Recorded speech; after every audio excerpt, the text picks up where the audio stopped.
Olá pessoal, vamos iniciar nessa aula a unidade 2 da disciplina de Instalações de Refrigeração e Ar-Condicionado 2. Nessa aula nós vamos ter uma introdução sobre os processos de troca térmica que ocorrem nos sistemas de refrigeração. Basicamente vamos conhecer os sistemas de condensação e evaporação, trocadores de calor e acessórios desse tipo de equipamento.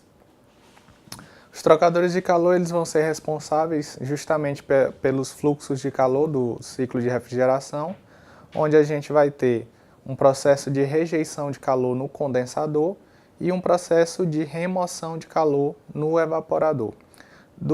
O processo a caracterização da troca térmica do condensador, ela é feita baseada no fato de que o fluido refrigerante ele vai entrar no condensador a uma alta temperatura e pressão, isso devido ao processo de compressão, e nessa situação ele precisa ser resfriado para entrar numa condição de líquido subresfriado no dispositivo de expansão.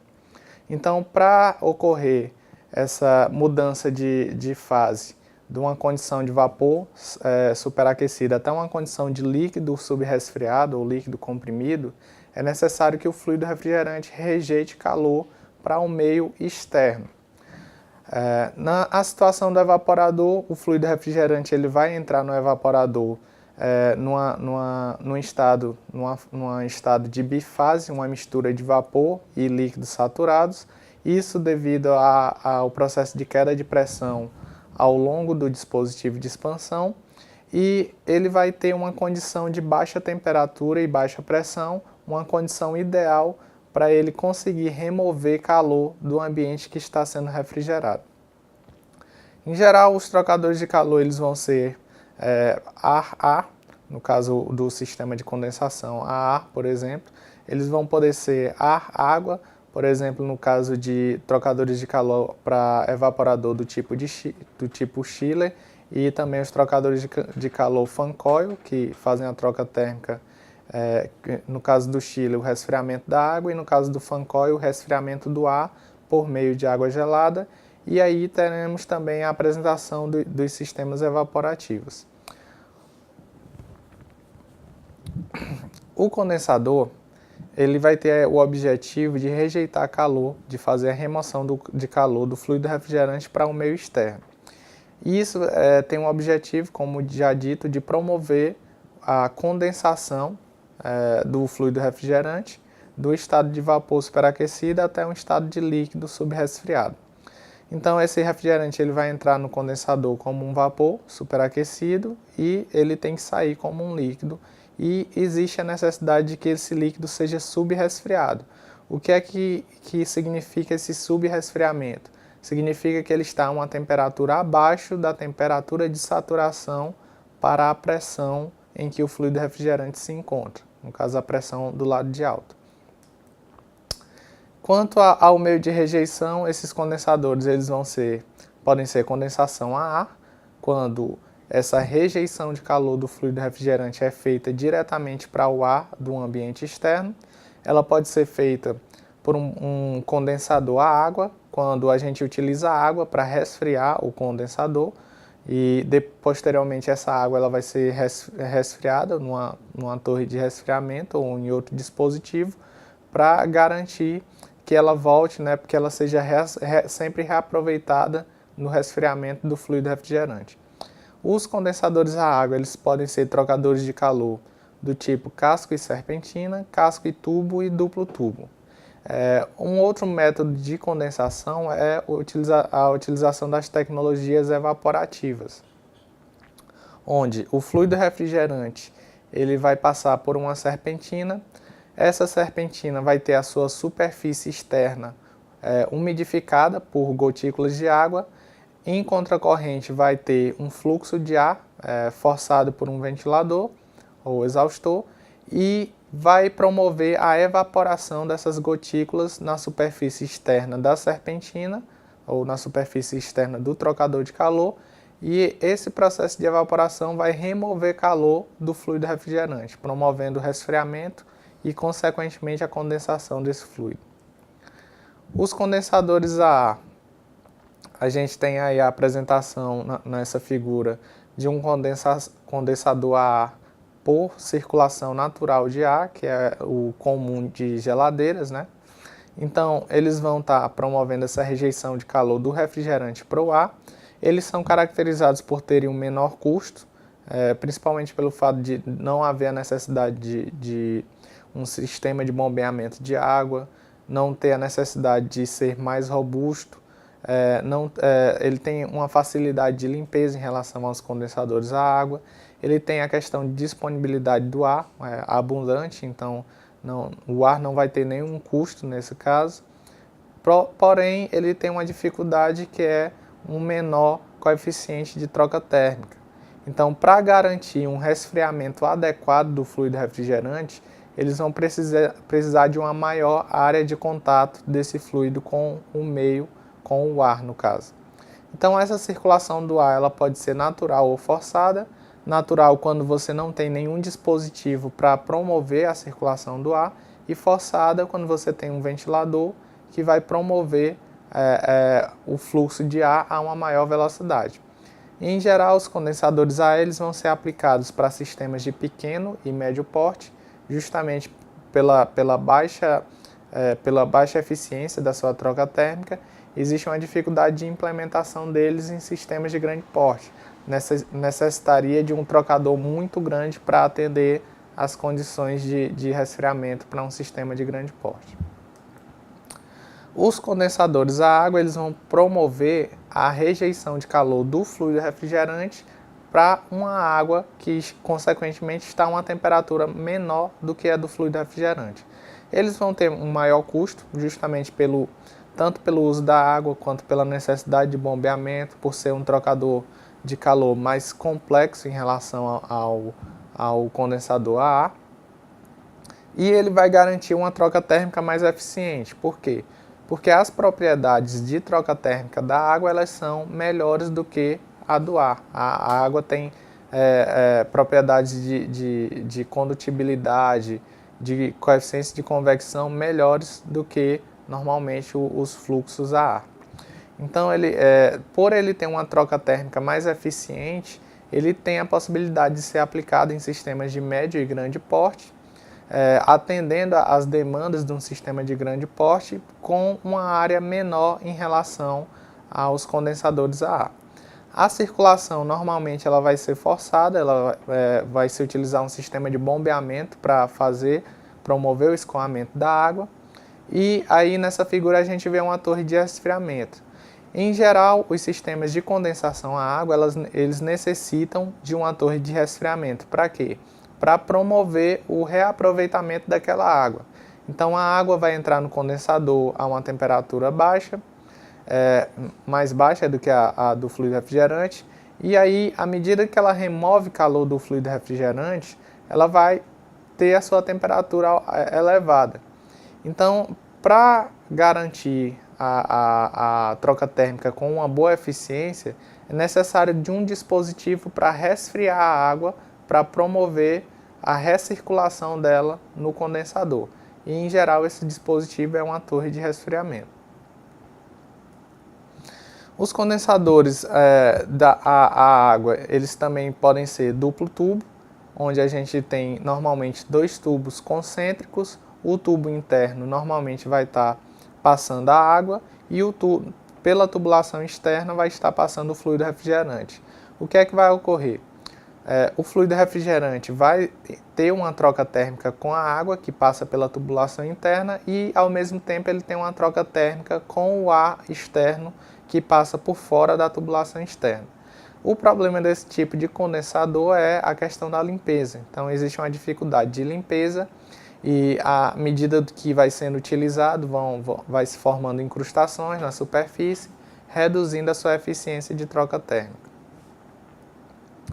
Aí a gente está vendo o condensador do tipo casca e serpentina, onde ele tem uma carcaça, um reservatório, onde dentro dele vai ter uma serpentina, que é essa tubulação aí de cobre que vocês estão vendo na figura à direita. E por dentro dessa serpentina vai passar a água, normalmente, e por fora pode estar passando o fluido refrigerante. Os condensadores do tipo casca e tubo, eles são mais utilizados em sistemas de médio e grande porte, onde a gente vai ter a água passando por dentro das tubulações e o refrigerante passando por fora dessas tubulações. Eles vão ter uma questão de limpeza e manutenção mais fácil em relação ao duplo tubo, por exemplo. E eles são caracterizados por quê?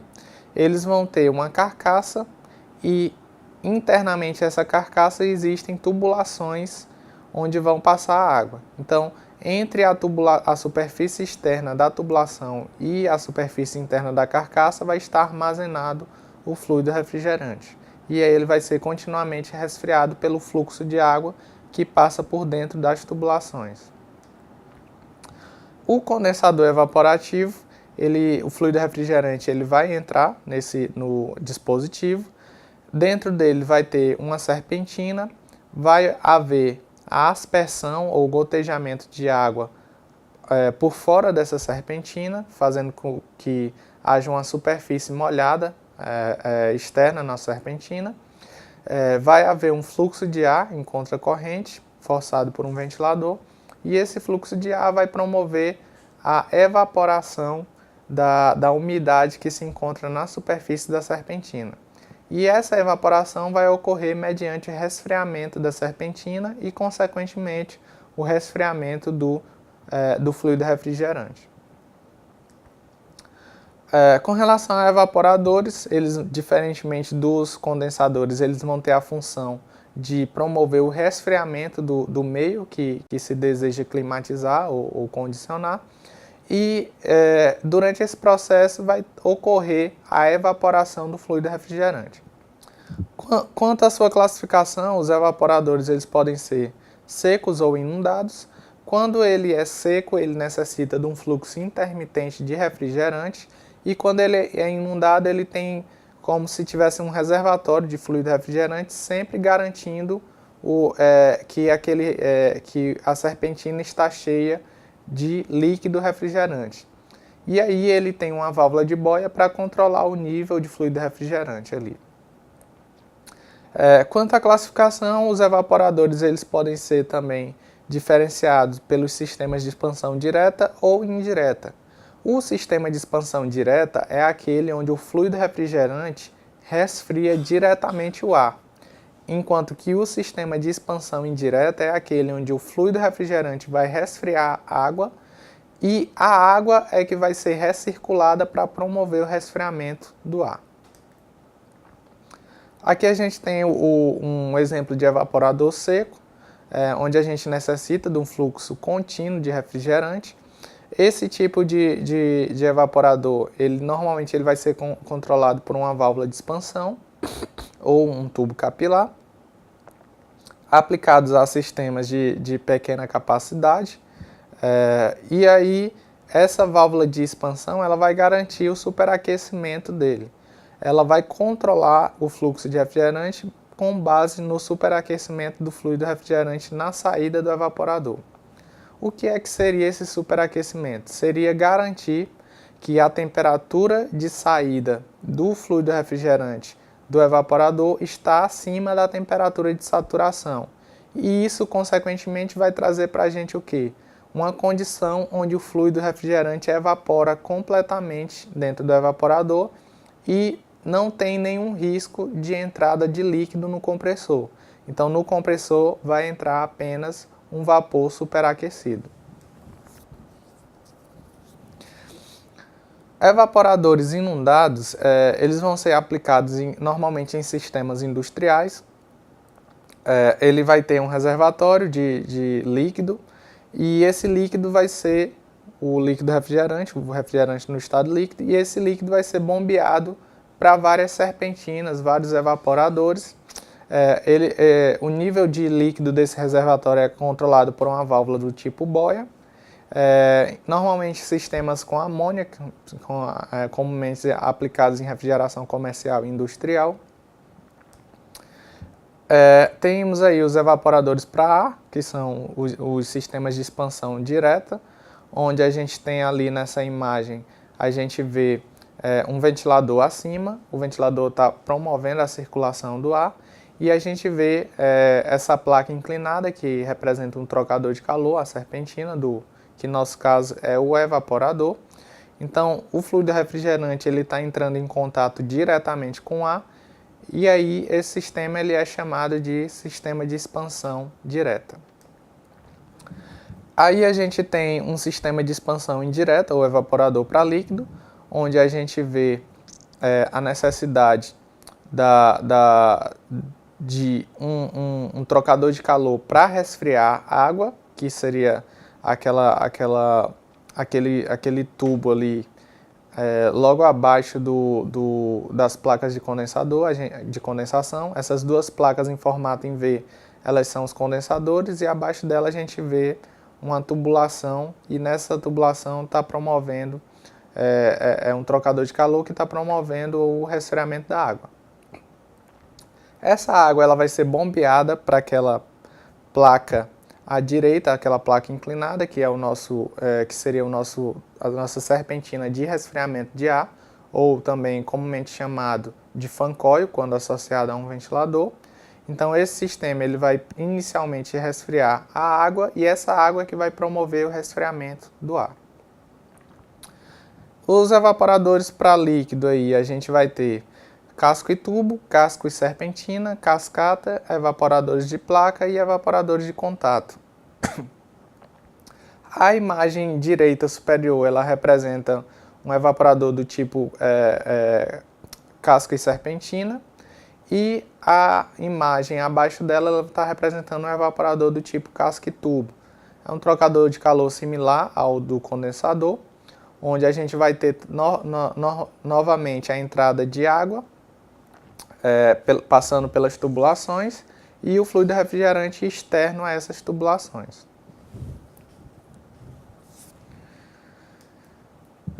Evaporadores para líquido cascata, eles são aplicados em sistemas de refrigeração industrial e comercial, principalmente, onde tem um reservatório de líquido e a um nível acima das placas de troca de calor, e devido ao efeito da gravidade, o fluido refrigerante vai escoar por essas placas. Então, você verifica que ele tem uma facilidade de limpeza nas placas, elas têm um espaçamento e um acesso adequado para a realização de limpeza, e eles têm uma área de contato muito grande, então ela tem uma boa troca térmica também.